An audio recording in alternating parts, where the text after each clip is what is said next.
ဆရာတော်ရှင်မြတ်ဖေယားအလူရှင်မိသားစုများနှင့်တပည့်တကားအပေါင်းတို့၏ကိုယ်စားဘုရားတပည့်တော်ပပိုင်းမှတရားတော်လျှောက်ထားခွင့်ပြုတော်မူပါဖေယားဓမ္မယာစာမမယံဗန္တိဘုဇနာဟိတာယဘုဇနာဒုက္ခယလောကမြုကံပါယအထာယဟိတာယဒုက္ခယဒေဝမနုဿာနံဓမ္မံဒေတေတုဓမ္မဂတိကောဗန္တိဓမ္မဒေသနာပြပြကိုတေချာကြနာဟောညွန်ပြသည်ဓမ္မဂတိကဟုနာမချင်းရှားရှင်မြတ်ဖေယားမယံအဝိဇ္ဇာမောင်ကြီးပိတ်ခါစီသဖြင့်ထွန်းဤကိုသာ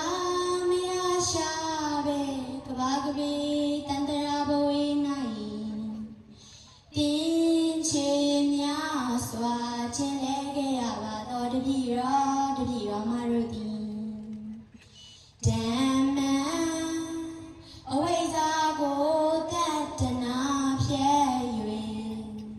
မြင်မြန်မဲ့ရင်တရားရင်တော်ကိုယာစာမတဏ္ဍရာဘေဝယံခန္ဓာကြွေလို့အမှန်တရားမြတ်ဓမ္မခံကိုဝေရန်ပိုင်းချ၍ဟောကြားတော်မူပါယံတောင်းနှံကြပါကုန်သည်ဖေယံဓမ္မဂတိကောဓမ္မဒေသနာပြပြကိုတေချာကြနာဟောညွန်ပြသည်ဓမ္မဂတိကဟုနာမချင်းရှားရှင်မြတ်ဖေယား၏ဘုဇနာဟိတာယများစွာသောလူအပေါင်း၏အစည်းအဝါးလို့ငါဘုဇနာဒုက္ခယများစွာသောလူအပေါင်း၏ချမ်းသာခြင်းလို့ငါလောကနုကံပါယလောကလူပေါင်းကိုတနာဆောင်ရှောက်ချင်းမြောက်ခြင်းငါ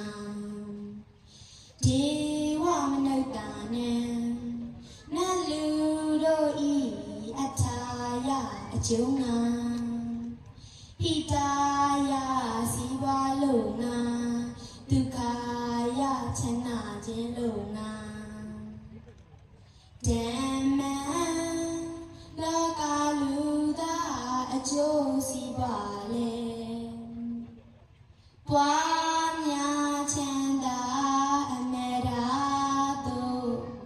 မန်းစွာထုတ်ချောက်ရောက်စေရသောတရားမြတ်ဒေသနာတော်ကိုဒေတေတုတပည့်တော်မတိရာကိုညီကအဘိဓမ္မာကျမ်းငယ်လာတို့နှင့်ပညာလမ်းပြ